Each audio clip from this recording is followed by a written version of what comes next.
You all know that I love Gordon Ramsay. And I think we can agree that beef Wellington is one of the most delicious things on planet Earth while simultaneously being very time-consuming. But what if we turn a sub 24-hour process into this? We're gonna use real techniques, fermentation, aging, to see if we can create not only the greatest beef Wellington, but to see if it's better than its original counterpart. And if you've seen our 350-hour pizza, we're gonna calculate the time differently here, okay? We're gonna be more fair, we're not gonna add the times together. So this one's gonna be even harder. If I'm gonna put in all this time, then I need something that can stand the test of time. And also happens to be today's sponsor, Made in Cookware. I've been using their pots and pans long before this sponsorship. I love them. But why do I love these pans so much? They're pro-level products, handcrafted in Italy, but made for home cooks. Because of my chef background, I'm insanely picky when it comes to the performance of my pans. That's why I fell in love with Made in long before this sponsorship. Their pans are used in over 3,000 restaurants, including multiple 3 Michelin star restaurants. They have beautiful heat retention that gets you a nice even cook, thanks to their 5-ply stainless steel material. But these handles stay cool and balanced thanks to their ergonomic design. I just learned what ergonomic means. Since these can withstand the demands of a pro kitchen, you can imagine they're gonna work quite well for you. So check out the stainless collection and Made in's other cookware by clicking the link in the description to save on your order. Now back to the video. Before we start, I want to clarify we did not get 330 hours by adding together all the times here because, well, I know how the comments felt. So we're not messing around here. This is 330 hours starting from the top of the most time-consuming item. Now, if we did add all of our times together, it would be a total of nearly 700 hours. I do want to note something really quick. You know, the takeaway isn't just to be like, wow, let's watch Josh make this ridiculously long thing. But also that's fun too. Honestly, I'm excited to see how this turns out, and I'm sure you are too. But the goal here is that we, or maybe just you, find something cool out of this, just an element that you could take home with you and make just by itself or apply the technique elsewhere. That's the beauty of this. Plus, it's a very much of a greater than the sum of its parts thing. But anyway, first thing is our least time-consuming item, sourdough crepes. First, you're gonna need a strong sourdough starter, which you'll need to have given a full feeding and let it ferment at room temperature until fully mature, about 24 hours. Now, making the batter, get a large bowl, add 3/4 cup or 90 grams of all-purpose flour, 1 teaspoon or 4 grams of fine sea salt. Whisk together, then whisk in half a cup or 140 grams of your mature sourdough starter. 2 whole eggs and 1 egg yolk, 1 cup or 240 milliliters of whole milk. Whisk together until homogeneous, then pass through a fine mesh strainer, such as a chinois. And, well, it could be done here, but if you want it to be green, gosh, why would I want it to be green? To be honest, I think it's just a marker of looking cooler and a bit more soigné, as we say. If you do want that, pop it into a blender with a couple handfuls of spinach, blend on high until completely smooth and, well, green. Pass through a fine mesh strainer. Now to cook these crepes, you'll get a 10-inch nonstick pan, lightly grease, set over medium heat, and once it's hot, pour in 4 to 6 tablespoons of your batter, swirl it around to create a nice thin single layer. Cook until completely set, about 45 seconds, flip and cook for 30 more seconds. That's it. Just repeat with the rest. I'll be honest, you're gonna have some messed up ones. That usually happens with the first. Yeah, there it is. Now let's up the ante. Puff pastry. Yes, we're making it from scratch. Store-bought versus homemade. Is it worth it? We're gonna find that out today as well. Funny enough, it's only 4 ingredients. Start with 1 cup plus 2 tablespoons or 227 grams of unsalted cold butter, cubed. Place it on a work surface, lightly dust it, and bait that thing up with a rolling pin. Give it a little fold, and repeat that process until you have a cohesive piece of butter that doesn't break easily. Get yourself some wax paper. Now wrap that wax paper around the butter, encasing it in a large square. Roll the butter out to each corner of your square until you get a 4x4 inch square of butter. Look, this just helps make it into the shape of a square. You don't have to use the wax paper. Pop that in the fridge and then make your dough. Big boy bowl. 2.5 cups or 320 grams of all-purpose flour, 1 teaspoon or 7 grams of fine sea salt. Stir together, then add 3/4 cup or 177 grams of cold water. Mix by hand, and as soon as the dough pulls from the sides of the bowl, knead on a work surface until you get a smooth dough. About 2 to 3 minutes. Remember that there butter back in the day? Like a few seconds ago? You're gonna do the exact same thing with your wax paper. You're gonna roll that dough out into a 7x7 inch square wrapped in your wax paper case. Pop that in the fridge and rest with the butter for 1 hour. Once the time's up, pop your dough onto the counter, lightly flour it, add your butter square in the center with the edges of the butter facing the opposite way of the edges of the dough. See, kind of like this. Does that make sense? Fold each corner of the dough over the butter to form a kind of a closed envelope. Seal all the edges completely, then carefully roll it into a 12x7 inch long rectangle. Then letter fold that by placing one side to the middle and then the other side to overlap evenly. Wrap that in plastic wrap and place in the fridge for 45 minutes. Now take it out. Do the exact same thing. Roll it out, 12x7 inch long rectangle. Letter fold, wrap in plastic wrap, and back into the fridge. This time let it rest in the fridge for 1 day or 24 hours. Good night, my sweet prince. Next day, pull it out and rest it on the counter for 30 minutes, to remove the chill. Then roll it out one more time to a 12 by 7 inch rectangle. Let her fold one last time. Wrap it in plastic wrap and refrigerate for 2 more hours. Yeah, I know, it's a lot. You're probably like, what the hell, man? Hey, there's a reason why people don't make puff pastry. We're here to do it for you. At this point, your puff pastry is ready to pull out and roll immediately for a Wellington, but it can keep in the fridge for 2 to 3 days. Add around a 30-hour dough. Now let's up the ante a little bit. You know that little mushroom paste that usually goes in the beef Wellingtons? The duxelles. This is probably the longest time anyone has ever taken to make one in the world, at least that I can think of. Now, to a large 4 to 6 quart container, either glass or plastic, pour in just enough water that would submerge 1 pound of cremini mushrooms. Once you have that water, weigh the water out in grams. Multiply that weight by 0.020. That'll get you a 2% salt brine, the gram amount that you get when you do your little math equation. It's not that hard. Not only do I hate math, I did not go to college and I can figure it out, okay? So if you have 1,500 grams of water, it would be 30 grams of kosher salt, which is enough for this recipe. Now whisk your salt into your water till dissolved. Destem and clean 1 pounder, 450 grams of cremini mushrooms. Pop your mushrooms into your salt brine. Make sure the liquid will fully submerge your shrooms. Now find something plastic or glass, such as a plastic rack like this, or some small glass bowls, to weigh the mushrooms down and keep them submerged in the water. Now cover with cheesecloth, tie it with twine so the cheesecloth doesn't,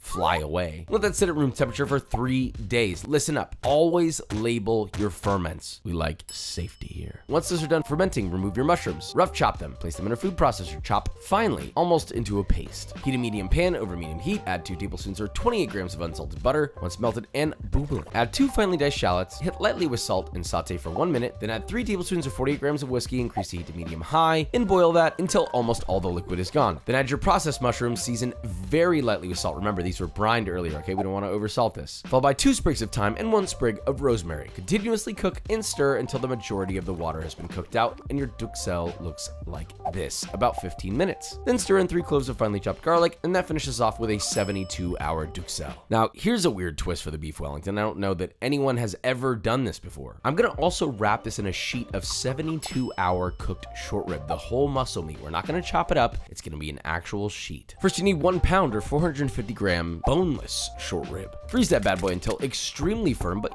maybe not a rock. Slice it about 1/3 or 1/2 inch thick using a sharp knife or ideally a deli meat slicer. Josh, I don't have a deli meat. Then use a knife, dude. It's okay. Once those are sliced, season both sides lightly with salt and pepper. Don't get all crazy over here with seasonings. I know what you're thinking. Oh, I season my meat, Papa. That's great that you do, but we got a lot of other things going on in here. So pop that into a vacuum bag, vacuum seal, and place in a sous vide set to 69 Celsius. Nice. For 72 hours. Frankly, you could probably go for less time because these are so thin, but I wanted to test it out, so we're pulling the full 72. Now take it out and set in the fridge left in the bag. Now we're progressing our time dedication with a fermented Dijon inspired mustard. Yeah, this is the longest timed item in the recipe so far. Get yourself 1/2 cup or 100 grams of yellow mustard seeds, lightly crush a few of them in a mortar pestle. Then in a quart-sized mason jar, add exactly 6 grams of salt and 300 grams of water. Yes, again, we're using exact measurements because fermentation can kill you if you don't do it right. So please be safe and discuss with your doctor and make sure that you do your appropriate research on lactofermentation and the scientific resultants of said lactofermentation. Stir until your salt's dissolved, add your mustard seeds, 1 small finely chopped shallot, 1 finely chopped clove of garlic, make sure all the sides are clean, cover that with cheesecloth and tie with a rubber band or kitchen twine. Again, label your ferment and let that sit at room temperature for 5 days. So now, even without doing all these other things that we've done so far, we're sitting at 120 hours. Once your mustard is done, pop all of that into a blender and blend on high until you get a paste. Add a 1/4 cup or 60 milliliters of apple cider vinegar. Yep, that's right, that kills the ferment, but it's gonna add a little bit of extra acidity, but that doesn't delete all the funk that we just developed in our ferment. A splash of Worcestershire sauce and 2 cloves of fresh garlic, all while blending. Season to taste with salt and blend until as smooth as possible. Optionally, you could pass your mustard through a fine mesh strainer to get it extra nice and glossy. And well, at this point, we pretty much have our components. How could we possibly bump this up more than that ridiculous 120-hour marker? What item could possibly take it there? All we have left is a piece of meat. Well, I got a way, pal. You're first gonna get a whole tenderloin. Yeah, the whole thing. So you're gonna take that puppy and you're gonna place it in a dry ager for 14 days. This is a relatively small primal, so it's hard to dry age this for too long. You pull it out, you trim off the dried out, oxidized outside, and you cut out the most perfect 2 pound, 907 gram center cut of the tenderloin, the filet. And that is your beef standing at a 330 36-hour timeline. Wow. Now, I guess you could just go get a center cut tenderloin from the store, but it ain't this, I'll tell you that. Finally, we can assemble this monstrosity. First, make sure your short rib is warm in its bag before you add it so it's flexible, otherwise it'll break apart. First, get your roast. Optionally, you can tie it off with kitchen twine at 3 intervals to keep it even. Season it with salt and pepper generously on all sides and sear it on all sides in a ripping hot pan. Once it's done, immediately brush it with your fermented mustard. Let that cool in the fridge for a few minutes. Pull out your homemade puff pastry. Let that sit at room temp while your beef cools. Let's call it 10-15 minutes. Layer in 4 crepes shingled to create one large sheet. In the center of that, shingle on prosciutto to coat the majority of the crepes. Then spread on your 72-hour duxelle in an even layer. Think about making a square that will perfectly wrap around your beef. That's how you can organize this. Then carefully create a single sheet of short rib by gently laying on your slices of 72-hour short rib side by side. My goodness. Now, before we put our beef on there, make sure to remove your twine. And finally, your seared, dry-aged filet de boeuf. Placed daintily at the lower third. Roll it up gently in plastic wrap. Make sure it's wrapped nice and tight. Once it's sealed, hold both ends and roll against the counter to tighten into a thick sausage. Then roll out your puff pastry. Carefully roll that bad boy up in your puff pastry, adding a bit of water or egg wash at the bottom to help seal. This egg wash consists of 2 egg yolks and a splash of water whisked together. That's quite it. Wrap that up nice and tight in plastic wrap, rolling it on your board to create a doit sausage. Then chill in the fridge for 15 minutes. Finally, we can bake. Place your Wellington on a parchment-lined baking sheet. Brush generously with your egg wash, and optionally you can add a little lattice top to it. This is just excess puff pastry that was rolled out and cut with a lattice cutter. If you do place it on, you will need to brush it again with egg wash. And to finish this off, in between each lattice, I added a little piece of fresh thyme to commemorate how much time this took. Get it? Sorry. Honestly, placing the thyme leaves was borderline worse than making the Wellington overall. And next to that, I have my recipe for a regular Wellington. That's for the comparison. These are both my recipes, regular here and extreme version here. Bake at 475 degrees Fahrenheit for 20 to 30 minutes. It may take longer depending on how thick, until you reach an internal temperature of 133 Fahrenheit. Pull it out and rest for 5 minutes before slicing. I'm not gonna lie, I ended up pulling it out at 136. Not great. Let's hope this isn't overcooked. So a quick cross section, and good Lord, have mercy on my soul. Despite the fact that it is maybe slightly overcooked, for me at least, the inside of this undoubtedly looks like a 330-hour labor of love. Surely this was worth it. But hey, there's only one way to find out. This is a beautiful Wellington. It's a little overdone, I'll give you that. First off, visually, I mean, look at this thing. The green around there, and you can literally see the intramuscular structure of that sous vide short rib. First, we'll start with the original. It doesn't look as exciting, I'm not gonna lie. Look, we know what this tastes like. The prosciutto spanking you around, salty umami, when you have that buttery crunch around it. Whoa, there's a lot going on in there. There are a lot of similarities. This tenderloin, luscious, way more tender. But then that mushroom duxelle comes in. It's funky, it's rich. Now, the rest of the ingredients are the same. Is that enough to push it through? I don't think so. But you know what is? It being enrobed in a 72-hour short rib that you can feel biting through, juicing. So is this better? By leaps. Is it worth it?